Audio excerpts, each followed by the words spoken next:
సరిహద్దులు, వాటి యొక్క సమస్యలు, అన్ని దేశాలతో ఏ రకంగా సమస్యలు ఉన్నాయనేది అయిపోయింది. ఆ తర్వాత మనకి జల సరిహద్దులు. భారతదేశానికి జల సరిహద్దులు ఉన్నాయా? 3 వైపులా జల సరిహద్దు ఉంది భారతదేశానికి. చూడండి ఒక్కసారి, ఇది మొత్తం కూడా 3 వైపులా జల సరిహద్దు ఉంది. ఇక్కడ చూస్తే ఇక్కడ అండమాన్ నికోబార్ దీవులు, ఇక్కడ చూస్తే ఇవి లక్షద్వీపులు, ఈ లక్షద్వీపులు, ఈ అండమాన్ నికోబార్ దీవులు. మరి వీటిని చూసినట్టయితే ఈ మొత్తం కూడా దీవులకు కూడా చుట్టూరు నీరు ఆవరించింది. మనం చూసినట్టయితే భారతదేశంలో మొత్తం కూడా 1600 కిలోమీటర్ల మేర భారతదేశం యొక్క దక్షిణ భాగం సముద్రంలోకి చొచ్చుకుపోయినట్టు మనం చూస్తాం. మరి అక్షాంశాల పరంగా చూసినట్టయితే, ఈ అక్షాంశాల పరంగా మనం చూసినట్టయితే 22వ అక్షాంశం వరకు కూడా భారతదేశం జలంలోకి చొచ్చుకుపోయింది, సముద్రంలోకి చొచ్చుకుపోయింది. ఆ తర్వాత మనం చూసినట్టయితే భారతదేశం మొత్తం ఎంత ప్రాంతం తీరరేఖను కలిగి ఉన్నదని చూసినట్టయితే ఇది భారతదేశం యొక్క మెయిన్ ల్యాండ్ అంటారు. ప్రధాన భూభాగం. మెయిన్ ల్యాండ్ అంటే ప్రధాన భూభాగం. ఈ ప్రధాన భూభాగంలో జస్ట్ 6000, చూడండి 6100 కిలోమీటర్లు తీరరేఖని భారతదేశం కలిగి ఉంది. చాలా జాగ్రత్తగా గమనించాలి. ప్రధాన భూభాగం వరకు 6100 కిలోమీటర్ల మేర తీరరేఖ కలిగి ఉంది భారతదేశం. మరి దీవులతో కలుపుకుంటే మొత్తం భారతదేశం యొక్క తీరరేఖ పొడవు 7516 కిలోమీటర్లు. ఈ డిఫరెన్స్ని మీరు ఖచ్చితంగా గమనించాలి. మెయిన్ ల్యాండ్ ఇంత, తర్వాత దీవులతో కలుపుకుంటే ఈ విధంగా పెరిగింది. ఈ రెండింటి వేరియేషన్ని మీరు గమనించాలి. సో ఇక్కడ మెయిన్ ల్యాండ్లో చూసినట్టయితే, ఇక్కడ దీవుల్లో చూసినట్టయితే అండమాన్ నికోబార్ దీవులు అతి ఎక్కువ తీరరేఖను కలిగి ఉన్నాయి. ఎంత కలిగి ఉన్నాయి అండమాన్ నికోబార్ దీవులు? 1206 కిలోమీటర్ల తీరరేఖను కలిగి ఉన్నాయి. మరి ఇక్కడ మనం మెయిన్ ల్యాండ్లో చూసినట్టయితే, మెయిన్ ల్యాండ్ చూస్తాం. మెయిన్ ల్యాండ్లో ఎన్ని రాష్ట్రాలు తీరరేఖను కలిగి ఉన్నాయి అని క్వశ్చన్ అడిగితే 9 రాష్ట్రాలు కలిగి ఉన్నాయి.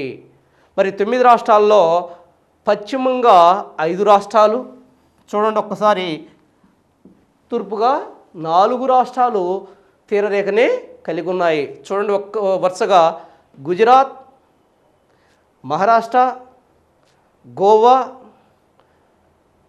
కర్ణాటక, కేరళ, ఈ 5 రాష్ట్రాలు పశ్చిమంగా కలిగి ఉన్నాయి. ఇటు చూస్తే తమిళనాడు, ఆంధ్రప్రదేశ్, ఒరిస్సా, వెస్ట్ బెంగాల్, ఈ 4 రాష్ట్రాలు తూర్పుగా తీరరేఖను కలిగి ఉన్నాయి. మొత్తం 9 రాష్ట్రాలు తీరరేఖని కలిగి ఉన్నాయి. మరి క్వశ్చన్ ఇది చదివితేనే సరిపోదు. వీటిలో భారతదేశంలో అతి ఎక్కువ తీరరేఖ కలిగిన రాజకీయ విభాగం అని అడిగితే ఏం పెట్టాలి? అండమాన్ నికోబార్ దీవులు పెట్టాలి. ఎందుకని? 1206 కిలోమీటర్ల వరకు తీరరేఖ కలిగి ఉంది. మరి సెకండ్ ఏమని పెట్టాలి? గుజరాత్ పెట్టాలి. ఇది 1154 కిలోమీటర్ల తీరరేఖ కలిగి ఉంది రెండవదిగా. మరి మూడవదిగా అతి ఎక్కువ తీరరేఖ ఏది కలిగి ఉంది? మన ఆంధ్రప్రదేశ్ కలిగి ఉంది. ప్రస్తుతం ఆంధ్ర రాష్ట్రం కలిగి ఉంది. ఇది ఎంత కలిగి ఉంది? 974 కిలోమీటర్ల తీరరేఖ కలిగి ఉంది. మరి నాలుగవదిగా తమిళనాడు 916 కిలోమీటర్ల తీరరేఖ కలిగి ఉంది. ఇక్కడ మీరు గమనించాల్సిన విషయం ఒకటే, రాష్ట్రాలలో అతి ఎక్కువ తీరరేఖ కలిగిందంటే గుజరాత్ పెట్టాలి. అలా కాకుండా భారతదేశంలో ఏ రాజకీయ విభాగం అతి ఎక్కువ తీరరేఖ కలిగి ఉందంటే అండమాన్ నికోబార్ పెట్టాలి. ఇది చాలా ట్విస్ట్గా ఇస్తున్నాడు క్వశ్చను. రాజకీయ విభాగం అడిగినప్పుడు అది, కేవలం రాష్ట్రాలు అడిగినప్పుడు గుజరాత్ అని పెట్టాలి. ఓకే, దీనిలో మనం చూసినట్టయితే భారతదేశంలో ఈ విధంగా జల సరిహద్దు ఉంది. మరి ఈ జల సరిహద్దులో మనం గమనించినట్టయితే ఈ సరిహద్దు ఉన్న దేశాలు ఏమన్నా ఉన్నాయా భారతదేశానికి అంటే జల సరిహద్దు ఉన్న దేశాలు చాలా ఉన్నాయి భారతదేశానికి. దరిదాపులు చూద్దాం. ఇక్కడ ఈ ప్రాంతంలో మనకి మాల్దీవ్స్ ఉన్నాయి, జల సరిహద్దు ఉంది మనకి. మాల్దీవులో జల సరిహద్దు ఉంది. ఇక్కడ మీరు గమనించాల్సింది ఒకటే, జల సరిహద్దు అంటే ఏంటి? ఏమీ లేదు, ఒక నీటి ఏదైతే రెండు దేశాల మధ్య ఉన్న నీటి భాగాన్ని మనం సరిహద్దుగా గుర్తించుకుంటున్నాం. ఇక్కడ చూడండి, ఇక్కడ శ్రీలంకకి మనకి మధ్యలో ఈ జలం ఉంది కదా, మరి ఈ జల ప్రాంతాన్ని మనం సరిహద్దు అనుకుంటున్నాం. మరి శ్రీలంకకి మనకున్న జల సరిహద్దు ఏంటి? పాక్ జలసంధి. జలసంధి అంటే రెండు విశాలమైన జలభాగాలను కలుపుతూ ఏటిని కలుపుతుంది చెప్పండి? హిందూ మహాసముద్రాన్ని, ఇటు బే ఆఫ్ బెంగాల్ని, బంగాళాఖాతాన్ని, హిందూ మహాసముద్రాన్ని కలుపుతూ రెండు భూభాగాలను విడదీసే జలభాగాన్ని మనం ఏమంటున్నాం? జలసంధి అంటున్నాం. అర్థమైందా? జలసంధి అంటే ఏంటంటే రెండు విశాలమైన జలభాగాలను కలుపుతూ రెండు భూభాగాల్ని విడదీసే జలభాగాన్ని, ఇది జలభాగమే కదా, జలభాగాన్ని జలసంధి అంటున్నాం. మరి వీటి రెండిటికి మధ్య ఉన్న మొన్న బార్డర్ ఏంది అంటే జలసంధి ఏంటంటే పాక్ జలసంధి అంటారు. పాక్ జలసంధి అంటారు. అదేవిధంగా అంటే జల సరిహద్దు ఏంది ఇక్కడ? పాక్ జలసంధి. అదేవిధంగా ఇక్కడ చూసినట్టయితే మనకి మాల్దీవులు ఉన్నాయి. మన దేశానికి దక్షిణంగా మాల్దీవులు ఉన్నాయి. ఈ మాల్దీవులకి మనకి మధ్య ఉన్న జలసంధి అంటే సరిహద్దు ఏంటి? 8 డిగ్రీలుగా ప్యారలల్, 8 డిగ్రీ ప్యారలల్ అంటారు. ఏంటిది? 8 డిగ్రీ ప్యారలల్ అంటారు. అలా కాకుండా ఇక్కడ ఒక్కసారి చూడండి, ప్రపంచ పటాన్ని ఒక్కసారి మనం చూసినట్టయితే ఈ ప్రాంతంలో మనకి తైవాన్ ఉంటుంది. మరి ఈ ప్రాంతంలో మనం చూసినట్టయితే ఇక్కడ ఇండోనేషియా ఉంటుంది. ఇండోనేషియాకి మనకి మధ్య జల సరిహద్దుగా దేన్ని పెట్టుకున్నాం? గ్రేట్ ఛానల్గా పెట్టుకున్నాం. దేన్ని పెట్టుకున్నాం? గ్రేట్ ఛానల్గా పెట్టుకున్నాం. అలా కాకుండా ఇక్కడ మయన్మార్ ఉంది. మయన్మార్కి మనకి మధ్యలో ఏ ఛానల్ పెట్టుకున్నాం? ఇక్కడ మయన్మార్లో కోకో ఐలాండ్స్ ఉంటాయి. ఐలాండ్స్ అంటే దీవులు.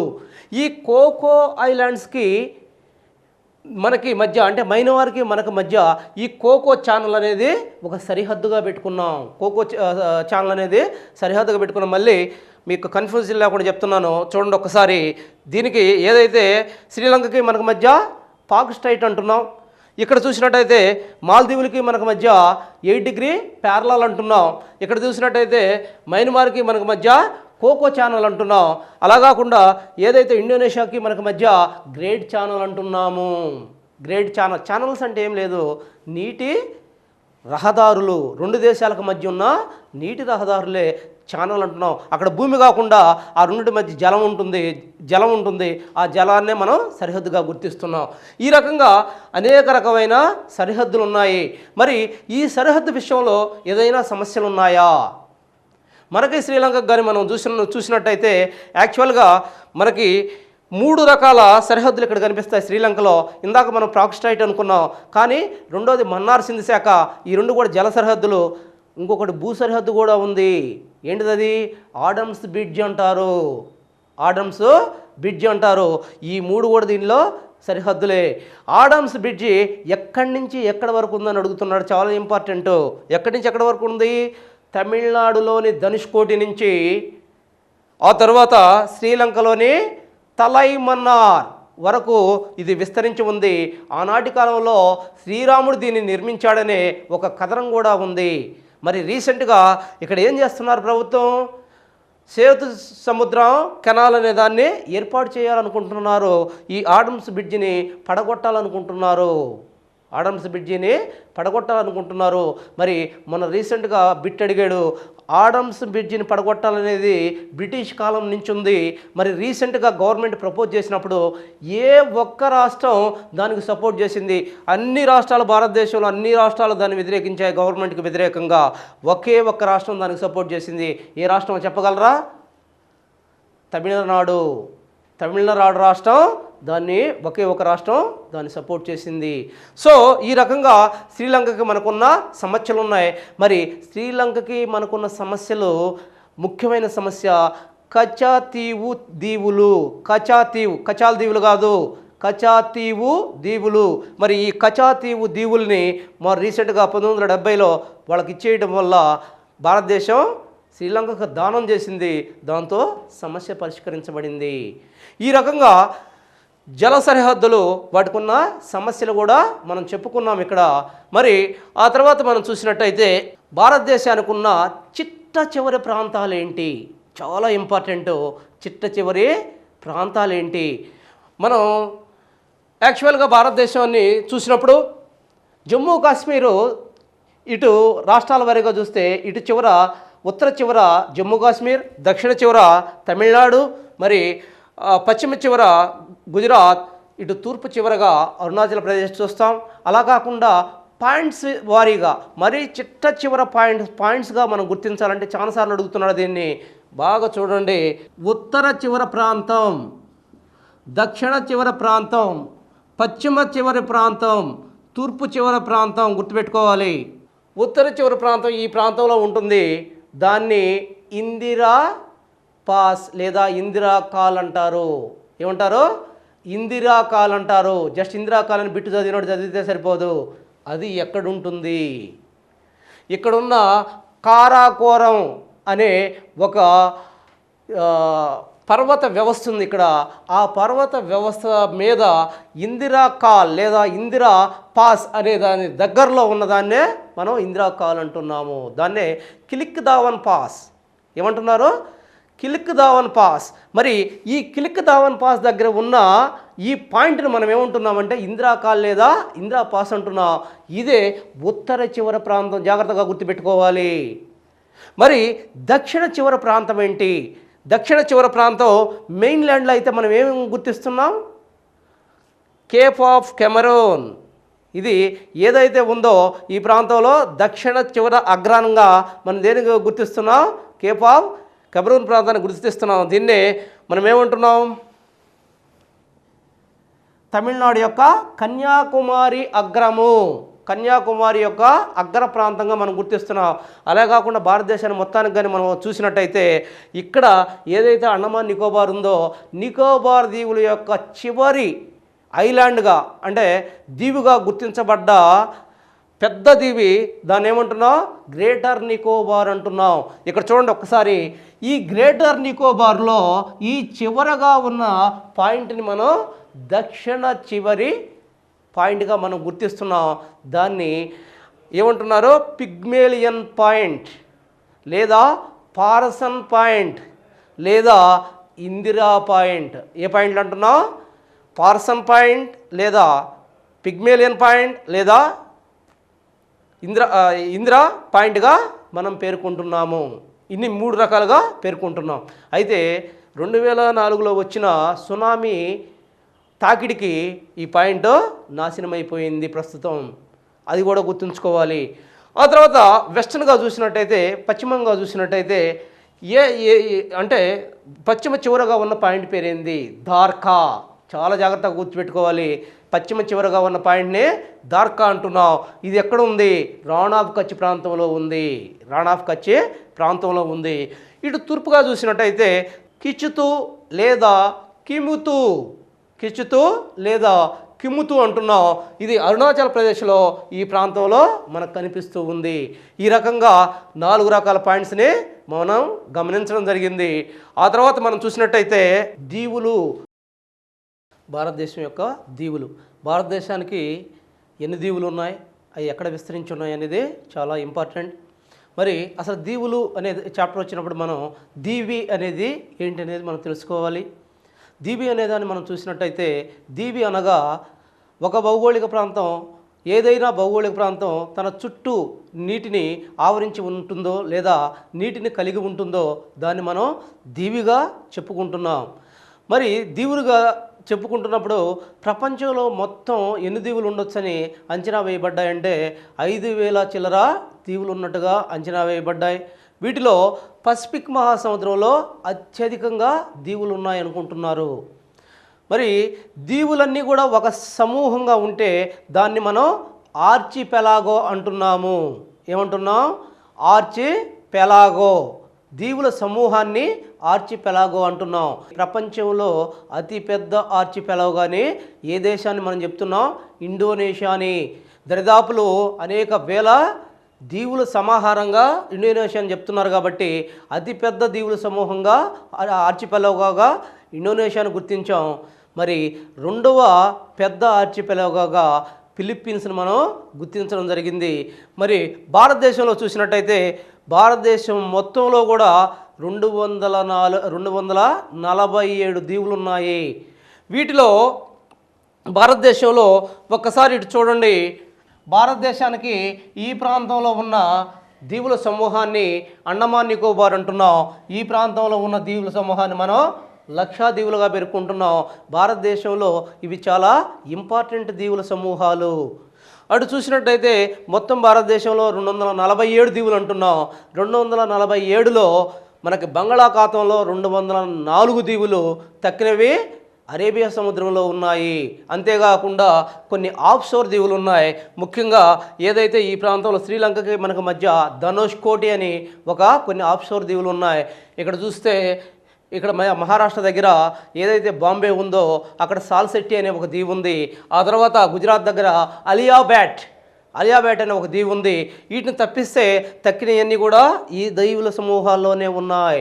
మొత్తం 247 దీవుల్లో 204 మళ్ళీ గుర్తుంచుకోవాలి బే ఆఫ్ బెంగాల్లోనూ, మిగిలినవి అరేబియా సముద్రంలోని కొద్దిగా మాత్రమే ఆఫ్షోర్ దీవులుగా ఉన్నాయి. వీటిలో చూసినట్టయితే ఇక్కడ మనం చూస్తున్నాం అండమాన్ నికోబార్ దీవులు. ఈ అండమాన్ నికోబార్ దీవులు అనేవి బాగా గుర్తుపెట్టుకోండి, అగ్నిపర్వత ఉద్భేదిత దీవులుగా చెప్పవచ్చు. అగ్నిపర్వత ఉద్భేద దీవులు అంటే అగ్నిపర్వతాలు బ్రద్దలైనందువల్ల భూమిలో నుండి ఏర్పడ్డ దీవులుగా చెప్తున్నారు వీటిని. ఎందుకని? భారతదేశంలో ఈ ప్రాంతంలోనే అగ్నిపర్వతాలు ఉన్నాయి. ఉన్న 2 అగ్నిపర్వతాలు భారతదేశంలో ఈ ప్రాంతంలోనే మనకు కనిపిస్తాయి కాబట్టి వీటిని అగ్నిపర్వత ఉద్భేదిత దీవులు అన్నారు. మరి ఇక్కడ కూడా మీరు ఒకటి గమనించాలి, ఖచ్చితంగా వీటి లొకేషన్ గుర్తుపెట్టుకోవాలి. లొకేషన్ చూడండి ఒక్కసారి. ఈ కింద 6 డిగ్రీల 45 సెకండ్ల ఉత్తర అక్షాంశము నుండి అది 13 డిగ్రీల 45 సెకండ్ల ఉత్తర అక్షాంశము మధ్యలో విస్తరించున్నాయి. అదేవిధంగా ఇక్కడ ఇటు నుంచి ఇటు ఎంతవరకు విస్తరించున్నాయంటే 92 డిగ్రీల 10 సెకండ్ల నుండి ఈస్ట్ రేఖాంశం నుండి ఇక్కడ 94 డిగ్రీల 15 సెకండ్ల ఈస్ట్ రేఖాంశం. ఈ ఈస్ట్ నార్త్ అనేది చాలా జాగ్రత్తగా గుర్తుపెట్టుకోవాలి. చూడండి ఒక్కసారి. 6 డిగ్రీలు ఎక్కడి నుంచి 6 డిగ్రీల 45 సెకండ్ల నార్త్ రేఖాంశం నుంచి 13 డిగ్రీల 45 డిగ్రీల నార్త్ రేఖాంశం మధ్యలోను, అదేవిధంగా 92 డిగ్రీల 10 సెకండ్ల ఈస్ట్ రేఖాంశం నుండి, ఇది అక్షాంశం, ఇది రేఖాంశం నుండి 94 డిగ్రీల 15 సెకండ్ల ఈస్ట్ రేఖాంశం మధ్యలో విస్తరించున్నాయి. ఈ విస్తరణ జాగ్రత్తగా గుర్తుపెట్టుకోవాలి. ఇక్కడ మనం చూసినట్టయితే ఈ అండమాన్ నికోబార్ దీవులు అనేవి ఇవి ఒక చాపాకారంలో ఉంటాయి. చాపాకారం అంటే జస్ట్ కర్వ్గా ఉంటాయి, కొంచెం అర్ధచంద్రాకారంలో ఉన్నట్టు ఈ రకంగా ఉంటాయి. సో వీటిని మనం చూసినట్టయితే వీటిల్లో అండమాన్ సముదాయము, నికోబార్ సముదాయం అని రెండిటిగా వర్గీకరించవచ్చు. చూడండి, ఇక్కడ దాకా అండమాన్ సముదాయం, ఇక్కడ దాకా ఇది 10 డిగ్రీ ఛానల్. ఏ ఛానల్ అండమాన్ సముదాయాన్ని నికోబార్ సముదాయాన్ని విభజిస్తుంది? 10 డిగ్రీ ఛానల్. జాగ్రత్తగా గుర్తుపెట్టుకోవాలి. ఈ ఛానల్స్ చాలా జాగ్రత్తగా గుర్తుపెట్టుకోవాలి. 10 డిగ్రీ ఛానల్ ఈ 2 సమూహాలని విభజిస్తుంది. ఇప్పుడు అండమాన్ సముదాయాన్ని తీసుకుందాం, తర్వాత నికోబార్ సముదాయాన్ని చదువుదాం. ఫస్ట్ అండమాన్ సముదాయాన్ని తీసుకుందాం. అండమాన్ సముదాయాన్ని తీసుకున్నప్పుడు అండమాన్ సముదాయంలో కూడా మళ్ళా మనము రెండిటిగా విభజించవచ్చు. ఎలా విభజించవచ్చు? ఈ మొత్తం కలిపి దీన్ని గ్రేటర్ అండమాన్ అంటున్నాం. ఏమంటున్నాం? గ్రేటర్ అండమాన్. ఆ తర్వాత దీన్ని లిటిల్ అండమాన్. ఇది గ్రేటర్ అండమాన్, ఇది లిటిల్ అండమాన్. ఈ రకంగా అండమాన్ని మళ్ళీ మనం రెండుగా విభజిస్తున్నాం. చూడండి, ఇక్కడ అండమాన్, దీన్ని గ్రేటర్ అండమాన్, లిటిల్ అండమాన్గా విభజిస్తున్నాం. ఇదంతా గ్రేటర్ అండమాన్, ఇది లిటిల్ అండమాన్గా విభజిస్తున్నాం. లిటిల్ అండమాన్ చిన్నది, దాన్ని వదిలేస్తే గ్రేటర్ అండమాన్లో మనకి 3 పెద్ద దీవులు కనిపిస్తున్నాయి. ఒకటి నార్థన్ అండమాన్, గ్రేటర్ అండమాన్లో మనకి northern Andaman, 2 middle Andaman, 3 southern Andaman. 3 కనిపిస్తున్నాయి. చూడండి, నేను రాశాను ఇక్కడే. ఇదిగో నార్థన్ అండమాన్, ఇది మిడిల్ అండమాన్, ఇది సదరన్ అండమాన్. ఈ మూడింటిని కలిపి గ్రేటర్ అండమాన్ అంటున్నాం. మరి వీటిల్లో ఈ మొత్తంలో అండమాన్ దీవుల్లో అతి పెద్ద దీవేది, అతి చిన్న దీవేది? అతి పెద్ద దీవి వచ్చేసి ఏది? ఇది మిడిల్ అండమాన్. గుర్తుపెట్టుకోండి ఇప్పుడు కూడా, మిడిల్ అండమాన్. ఇక్కడ ఒక్కొక్క దీవిని మనం తీసుకుందాం. నార్థన్ అండమాన్. ఏంది నార్థన్ అండమాన్ యొక్క ప్రత్యేకత? అండమాన్ నికోబార్ దీవుల్లో నార్త్గా ఉండే దీవి ఏదైనా అడిగితే నార్థన్ అండమాన్ అని చెప్పాలి. ఇక్కడ చూడండి, సదరన్గా ఉన్న దక్షిణంగా ఉన్న దీవి ఏదైనా అడిగితే గ్రేటర్ నికోబార్ అని చెప్పాలి. జాగ్రత్తగా గమనించి మొత్తం మీద అడిగినప్పుడు. అలా కాకుండా కేవలం అండమాన్ గ్రూపులోనే నార్త్గా అంటే ఉత్తరంగా ఉన్న దీవి ఏదన్నప్పుడు నార్థన్ అండమాన్, దక్షిణంగా ఉన్న దీవి ఏదన్నప్పుడు లిటిల్ అండమాన్ అని చెప్పాలి. చాలా జాగ్రత్తగా ఉండాలి మీరు. ఇక్కడ చూసినట్టయితే ఫస్ట్ నార్థన్ అండమాన్ ఏంది ఇంపార్టెంట్? ఈ మొత్తంలో కూడా నార్త్గా ఉంది ఇది, లేదా దీనిలో చూసుకున్నా నార్త్గానే ఉంది, ఉత్తరంగానే ఉంది. ఈ నార్థన్ అండమాన్ ఇంపార్టెంట్ ఏంటి అని మనం చూసినప్పుడు ఇక్కడ అండమాన్ నికోబార్ దీవుల్లోనే ఎత్తైన శిఖరమైన శాడిల్ పీక్, రెండోసారి చెప్తున్నాను, శాడిల్ పీక్ ఏందది? ఈ మొత్తంలో ఎత్తైన శిఖరం. ఈ సమాచారం దరిదాపులు మీకు ఏ టెక్స్ట్ బుక్కుల్లో ఉండదో, చాలా జాగ్రత్తగా గమనించండి. శాడిల్ పీక్ అనేది ఈ ప్రాంతంలో ఉంటుంది. ఇది ఈ మొత్తంలో ఎత్తైన శిఖరంగా మనం చెప్పవచ్చు. ఆ తర్వాత భారతదేశంలో 2 అగ్నిపర్వతాలు ఉన్నాయని చెప్పుకున్నాం. వాటిల్లో క్రియారహిత అగ్నిపర్వతం నార్కోండం. క్రియారహిత అంటే ఎటువంటి క్రియ ఉండదు, యాక్టివ్నెస్ లేదు, ఊరికే నిర్లిప్తంగా ఉంది. అటువంటి అగ్నిపర్వతం నార్కోండం ఎక్కడుంది? ఇది నార్థన్ అండమాన్లో ఉంది. గమనించాలి. ఇప్పుడు 2 ఉన్నాయి నార్థన్ అండమాన్లో మనకి. ఏంటి అవి? ఒకటి శాడిల్ పీక్, 2 నార్కోండం అగ్నిపర్వతం. ఈ 2 నార్థన్ అండమాన్లో ఉన్నాయి. చాలా జాగ్రత్తగా ఉండాలి. మరి సదరన్ అండమాన్ దగ్గరికి వచ్చాం. ఏంది సదరన్ అండమాన్ యొక్క ఇంపార్టెన్సు? మొత్తంలో మిడిల్ అండమాన్కి వచ్చాం. మిడిల్ అండమాన్ యొక్క ఇంపార్టెన్స్ ఏంటి? ఈ మిడిల్ అండమాన్ అనేది ఈ మొత్తం మీద పెద్ద దీవిగా గుర్తించవచ్చు. రెండోది ఏంటంటే బ్యారన్ అగ్నిపర్వతం ఉంది ఇక్కడ. ఏ అగ్నిపర్వతం ఉంది? బ్యారన్ అనే అగ్నిపర్వతం ఉంది. ఇది క్రియాజనిత అగ్నిపర్వతం. బాగా గుర్తించండి, ఇది క్రియారహిత అగ్నిపర్వతం, ఇది క్రియాజనిత అగ్నిపర్వతం. బ్యారన్ ఐలాండ్ అంటారు. ఈ బ్యారన్ ఐలాండ్ అనేది ఎప్పుడు పేలుతుందో ఎవడికి అర్థం కాని పరిస్థితి. అందుకనే ఇక్కడ జన సమాచారం అనేది పెద్దగా ఉండదు, అది గుర్తుపెట్టుకోవాలి. ఆ తర్వాత మిడిల్ అండమాన్ 2 ఇంపార్టెంట్ చెప్పాం. ఒకటి అన్నిటికన్నా పెద్దది, దీంట్లో అగ్నిపర్వతం ఉంది, బ్యారన్ అగ్నిపర్వతం ఉంది. 3 సదరన్ అండమాన్. దీని యొక్క ఇంపార్టెన్స్ ఏంటి? ఈ మొత్తానికి అండమాన్ నికోబార్ దీవులు మొత్తానికి రాజధాని ఏంటి? Port Blair. దీని యొక్క రాజధాని పోర్ట్ బ్లేయర్. ఇది సదరన్ అండమాన్లో ఉంది. మొన్న రీసెంట్గా క్వశ్చన్ ఎట్లా అడిగాడు, అండమాన్ నికోబార్ దీవుల యొక్క రాజధాని ఆయన పోర్ట్ బ్లేయర్, అండమాన్ నికోబార్ దీవుల యొక్క రాజధాని ఏంది అని అడగలేదు. అండమాన్ నికోబార్ దీవుల రాజధాని అయిన పోర్ట్ బ్లేయర్ ఏ ఐలాండ్లో ఉంది అని అడిగాడు. సదరన్ ఐలాండ్లో ఉంది, సదరన్ అండమాన్లో ఉంది. జాగ్రత్తగా గమనించాలి. అయితే ఇక్కడ లిటిల్ అండమాన్, దీని యొక్క ఇంపార్టెన్స్ ఏం లేదు పెద్దగా. అయితే ఇక్కడ గమనించాల్సింది ఏంటంటే ఈ మూడింటిని కలిపి గ్రేటర్ అండమాన్ అంటున్నాం. గ్రేటర్ అండమాన్కి లిటిల్ అండమాన్కి మధ్య ఉన్న సరిహద్దు ఛానల్ ఏంది? మధ్య ఉన్న పాస్ ఏంది? Duncan pass. ఇది కూడా చాలాసార్లు అడిగాడు. ఏంటిది అది? Duncan pass. మరి ఆ తర్వాత వచ్చేసి కార్నికోబార్. ఆ తర్వాత దీంతో మనకి అండమాన్, ఇది అండమాన్ సమూహము. ఈ అండమాన్ సమూహము అయిపోయింది. ఆ తర్వాత అండమాన్ సమూహం ఇక్కడ దాకా ఉంది. ఇదంతా కూడా నికోబార్ సమూహం. మరి అండమాన్ సమూహాన్ని నికోబార్ సమూహాన్ని 10 డిగ్రీ ఛానల్లో వేరు చేస్తూ ఉంది. ఏ ఛానల్ ఈ 2 సమూహాలని వేరు చేస్తూ ఉంది అంటాడు? 10 డిగ్రీ ఛానల్లో ఈ 2 సమూహాలను వేరు చేస్తుంది. ఇక్కడ మనం చూసినట్టయితే ఇక్కడ నికోబార్ సమూహం అంటున్నాం. నికోబార్ సమూహాన్ని మరలా మనం రెండుగా విభజించవచ్చు.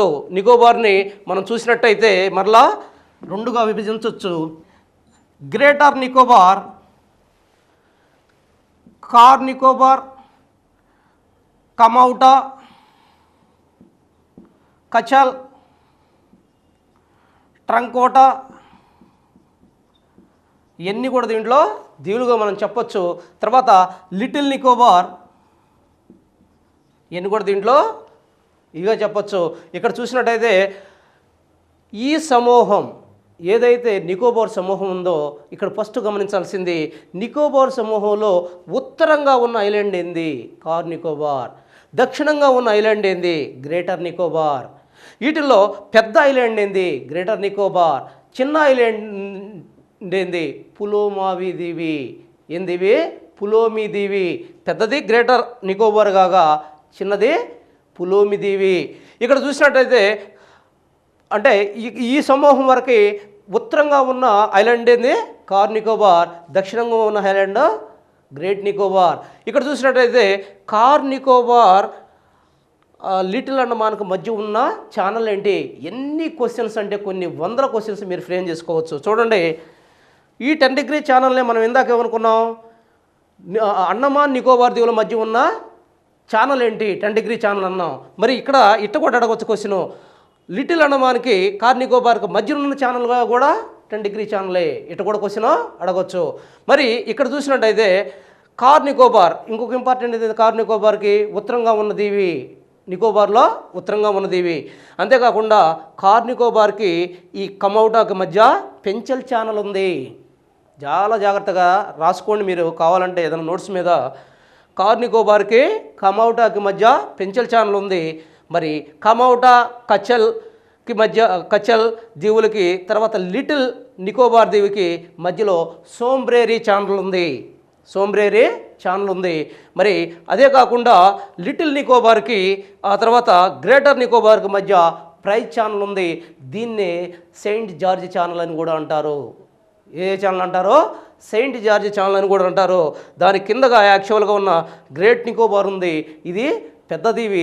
మరి దీనికి ఇక్కడ ఇండోనేషియాకి మధ్యలో ఉన్న ఛానల్ని గ్రేట్ ఛానల్ అంటున్నాము. ఇండోనేషియాకి మధ్యలో ఉన్న ఛానల్ని గ్రేట్ ఛానల్ అంటున్నాం. ఈ గ్రేట్ నికోబార్కి కింద భాగాన్నే భారతదేశానికి దక్షిణ చివర పాయింట్ అయిన ఇందిరా పాయింట్ లేదా పిగ్మేలియన్ పాయింట్ లేదా పార్సనాథ్ పాయింట్ అనే పాయింట్ ఈ ప్రాంతంలో ఉన్నది. సో ఇక్కడ చూసినట్టయితే మనకి ఇది దీని యొక్క ఫిజికల్ సిచ్యువేషన్. దేనికి? అండమాన్ నికోబార్ యొక్క ఫిజికల్ సిచ్యువేషన్ని మనం చెప్పుకున్నాం. ఇక్కడి నుంచి వీళ్ళ యొక్క అసలు ఏ ఏ జాతులు ఉంటాయి అండమాన్ నికోబార్ దీవుల్లో మనం చూసినట్టయితే, ఈ అండమాన్ నికోబార్ దీవులు ఒకప్పుడు యాక్చువల్గా ఎవరైతే భారతదేశానికి వలస వచ్చిన జాతుల ఆదిమ జాతులు ఇక్కడ జీవించాయని చెప్పుకుంటారు. బ్రిటిష్ వారి కాలంలో ఇక్కడ భారతీయుల్ని కారాగారంలో బంధించడానికి ఈ దీవులు ఉపయోగపడ్డాయి. ప్రస్తుతం ఈ దీవుల్ని యాక్చువల్గా చూస్తే ఇక్కడ ఎవరు నివసిస్తున్నారు? నీగ్రుటోలు నివసిస్తున్నారు. వీటిలో అనేక రకమైన జాతులు ఉన్నాయి. సెంటినలీస్, వీటిలో అనేక రకమైన జాతులు ఉన్నాయి. సెంటినలీస్ అనే జాతి, ఉరికి అనే జాతి, అనేక జాతులు ఉన్నాయి. వీళ్ళందరూ కూడా నీగ్రోస్గా మనం చెప్పవచ్చు. నీగ్రుడో జాతి, వివిధ రకాల నీగ్రోలు ఇక్కడ నివసిస్తూ ఉన్నారు. వీరందరూ కూడా ఆదిమ జాతులు. వీళ్ళందరూ కూడా పురాతన రకమైన వ్యవసాయ విధానాల్ని అవలంబిస్తున్నారు. మరి వీరి యొక్క ప్రధానమైన వ్యవసాయంలో ప్రధానంగా వీరు పండించే పంట ఆహార పంట వరిగా మనం చెప్పుకోవచ్చు. మరి వరిని వీరు ముఖ్యంగా ఈ ప్రాంతంలో, అండమాన్ ప్రాంతంలో వరిని పండిస్తున్నారు. మరి వాణిజ్య పంటలు ఏమైనా పండిస్తున్నారా అని మనం కానీ ఒకసారి ఆలోచించినట్టయితే 2 రకాల వాణిజ్య పంటలు ఈ ప్రాంతంలో పండించడం జరుగుతుంది. ఒకటి కొబ్బరి, 2 వక్కలు. బాగా వినండి, 1 కొబ్బరి, 2 వక్కలు. ఇక్కడ విచిత్రం ఏంటంటే ఈ ప్రాంతం అంతా కూడా వరిని పండిస్తే, మరి అండమాన్ సమూహం అంతా కూడా వరిని పండిస్తే, నికోబార్ సమూహం అంతా కూడా వాణిజ్య పంటలైన కొబ్బరి మరియు వక్కలను పండిస్తున్నారు. మరి వీళ్ళ జీవనాధారం మొత్తం కూడా ఆహార సేకరణ, అంతేకాకుండా చేపల పట్టడం మీద ఆధారపడి ఉంది. ఇది అండమాన్ నికోబార్ దీవుల గురించిన మొత్తం సారాంశం ఇది. మరి అండమాన్ నికోబార్ దీవుల తర్వాత మనకి మరి ఒక పెద్ద దీవులుగా చెప్పుకోబడ్డ దీవులు లక్షద్వీపులు. ఇప్పుడు మనం లక్షద్వీపుల గురించి మాట్లాడుకుందాం. భారతదేశంలోని అతిపెద్ద దీవులుగా ఇంతకుముందు అండమాన్ నికోబార్ దీవుల గురించి మనం చర్చించాం. రెండవ అతిపెద్ద దీవులుగా లక్షద్వీపుల గురించి ఇప్పుడు కంప్లీట్గా దీని గురించి చర్చిస్తున్నాం. లక్షద్వీపులు మనం చూసినట్టయితే భారతదేశం యొక్క నైరుతి ప్రాంతంలో అరేబియా సముద్రంలో ఇవి ఏర్పడి ఉన్నాయి. ఇవి కేరళ నుంచి చూసినట్టయితే 300 కిలోమీటర్ల మేర, కేరళకి 300 కిలోమీటర్ల మేర అంటే చూడండి ఒక్కసారి. ఇది కేరళ అయితే ఇది కేరళ ప్రాంతం. మరి ఈ కేరళ ప్రాంతానికి ఇవి జస్ట్ 300 కిలోమీటర్ల మేర విస్తరించి ఉన్నాయి. మరి వీటిని చూసినట్టయితే భారతదేశంలో అతిపెద్ద ప్రవాళ దీవులుగా వీటిని చెప్పుకోవచ్చు. ప్రవాళ దీవులు గుర్తుపెట్టుకోవాలి. అండమాన్ నికోబార్ దీవులు మనం అగ్నిపర్వత ఉద్భేద దీవులు ఉన్నాం, వీటిని ప్రవాళ దీవులు అంటున్నాం. ప్రవాళ దీవులు అంటే ఏంటి? అయితే సముద్రంలో కొన్ని పురుగుల్లాంటి ఒక జీవులు ఉంటున్నాయి, చిన్న చిన్న పురుగుల్లాగా, వాటిని ప్రవాళాలు అంటారు. ఆ ప్రవాళాలు వాటి యొక్క పైన కాల్షియం కార్బోనేట్తో ఏర్పడబడ్డ ఒక పెంకు ఉంటుంది. ఇవి చనిపోయేటప్పుడు కొన్ని లక్షలు ఒక సమూహాలుగా వచ్చేసి ఒక ప్రాంతంలో కూడి చనిపోతాయి. మరి చనిపోయినప్పుడు ఆ పెంకులన్నీ కలిసి ఒక ముద్దగా మారి అవి సముద్రం అడుగున నిక్షేపణం అవుతాయి. సంవత్సరాల తరబడి ఒకే ప్రాంతంలో అవి చనిపోతాయి. కాబట్టి ఆ యొక్క ముద్దలో ఒకదాని మీద ఒకటి లేయర్స్గా ఏర్పడి ఒక దీవులుగా పైకి ఆవిర్భవించాయి. వీటిని మనం ప్రవాళ దీవులు అంటున్నాము. ప్రపంచంలో అతిపెద్ద ప్రవాళ దీవులు అనేకం ఉన్నాయి. ఆస్ట్రేలియా దగ్గర గ్రేట్ చాన్ అనేది అతిపెద్ద ప్రవాళ దీవుగా మనం చెప్పుకోవచ్చు. మరి భారతదేశంలో అతిపెద్ద ప్రవాళ దీవులుగా మనం చెప్పుకుంటుంది లక్షద్వీపులుగా మనం చెప్తున్నాం. మళ్ళీ ఒకసారి ఏనండి, ప్రపంచంలో అతిపెద్ద ప్రవాళ దీవి great barrier reef in Australia. Great barrier reef in Australia. మరి భారతదేశంలో లక్షద్వీపులు అతిపెద్ద ప్రవాళ దీవులు. మరి ఈ ప్రవాళ దీవులను మనం చూసినట్టయితే లక్షద్వీపులు మనకి కేరళకి 300 కిలోమీటర్ల దూరంలో అరేబియా సముద్రంలో విస్తరించి ఉన్నాయి. మరి ఈ ప్రవాళ దీవుల్లో మొత్తం దీవులు 36 దీవులుగా చెప్పుకోవచ్చు. ఈ 36 దీవులు 32 చదరపు కిలోమీటర్ల వైశాల్యాన్ని కలిగి ఉన్నాయి. అయితే వీటిలో చాలా జాగ్రత్తగా గమనించాలి. 25% ప్రాంతం మాత్రమే జీవనానికి అనుకూలంగా ఉంది. అంటే మనుషులు జీవించడానికి ఇందులో ఎంత భాగం అనుకూలంగా ఉంది? 25% మాత్రమే. చాలాసార్లు అడిగడి క్వశ్చను. లక్షద్వీపుల్లో ఎంత ప్రాంతంలో మనుషులు జీవించగలుగుతున్నారు? 25% మాత్రమే జీవిస్తున్నారు. ఇక్కడ గుర్తుపెట్టుకోవాల్సింది ఏంటంటే మొత్తం ఇక్కడ జీవించే జనాభాలో 97% ముస్లిములే. ఎంతమంది? 97% జనాభా ముస్లింలే. అంతేకాకుండా ఇంకొక ఇంపార్టెంట్ పాయింట్ ఏంటంటే ఇక్కడ ఈ ప్రాంతంలో యాక్చువల్గా షెడ్యూల్ ట్రైబ్స్ అనేది లేరు. షెడ్యూల్ ట్రైబ్స్ అంటే షెడ్యూల్ తెగలు, షెడ్యూల్ ఎస్టీలు అంటాం మనం. ఈ షెడ్యూల్ తెగలు లేని కేంద్రపాలిత ప్రాంతం ఏది అన్నప్పుడు లక్షద్వీపులను గుర్తుపెట్టుకోవాలి. మరి ఈ లక్షద్వీపుల్లో మనం చూసినట్టయితే యాక్చువల్గా ఇక్కడ ఆహార పంట ఏంటి? ఇలా వాణిజ్య పంట కొబ్బరే, ఆహార పంట కూడా కొబ్బరే. ఈ కొబ్బరిని ఎక్స్పోర్ట్ చేసి తమకు కావలసిన ఆహార ధాన్యాల్ని దిగుమతి చేసుకుంటూ జీవనాన్ని సాగిస్తున్నారు. కానీ విచిత్రం ఏంటంటే ఇంత దూరంలో ఉన్న వీళ్ళు కూడా అక్షరాస్యతలో భారతదేశంలోని అనేక రాష్ట్రాల కన్నా ముందున్నారు. కేరళ తర్వాత అత్యధిక అక్షరాస్యత గల ప్రాంతం ఇదే. అత్యధిక సెక్స్ రేషియో కలిగిన ప్రాంతం కూడా ఇదిగా గుర్తుంచుకోవచ్చు. అంతగా అభివృద్ధి చెందింది. మరి వీళ్ళ యొక్క జీవనాధారం మెయిన్ చేపల అంటే కొబ్బరితో పాటు చేపలు పట్టడం మీద వీళ్ళ జీవనాధారం ఆధారపడి ఉంది. ఆ తర్వాత మనం చూసినట్టయితే లక్షద్వీపుల్లో ముఖ్యంగా అసలు ఏ దీవులు ఉన్నాయి? ఫస్ట్ లక్షద్వీపులు కానీ మనం చూసినట్టయితే దీని యొక్క ఇక్కడ కూడా మనం గుర్తుపెట్టుకోవాల్సింది వీటి యొక్క అక్షాంశ రేఖాంశాలను ఖచ్చితంగా మనం గుర్తుంచుకోవాలి. ఎక్కడి నుంచి ఎక్కడ దాకా ఉన్నాయి ఇవి? ఇది 8 డిగ్రీల ఛానల్ అన్నాం. 8 డిగ్రీల నార్థన్ అక్షాంశం నుంచి ఉత్తర అక్షాంశం నుంచి ఇక్కడ 12 డిగ్రీల ఉత్తర అక్షాంశం మధ్య విస్తరించి ఉన్నాయి. అదే రేఖాంశ పరంగా చూసినట్టయితే దీన్ని రేఖాంశం అంటాం. మరి రేఖాంశాల పరంగా చూసినట్టయితే ఇక్కడ 72 డిగ్రీల తూర్పు రేఖాంశం నుంచి 74 డిగ్రీల తూర్పు రేఖాంశం మధ్య విస్తరించి ఉన్నాయి. ఇది మీరు ఖచ్చితంగా బట్టి పట్టాలి. ప్రతిదానికి కూడా అక్షాంశ రేఖాంశాల మధ్య ఏ విధంగా అమరి ఉన్నాయి చాలా ఇంపార్టెంట్ ఇక్కడ. సో దాన్ని పక్కన పెడితే వీటిల్లో మా లక్షాదీవుల్లో ఉత్తరంగా ఉన్న దీవి ఏది?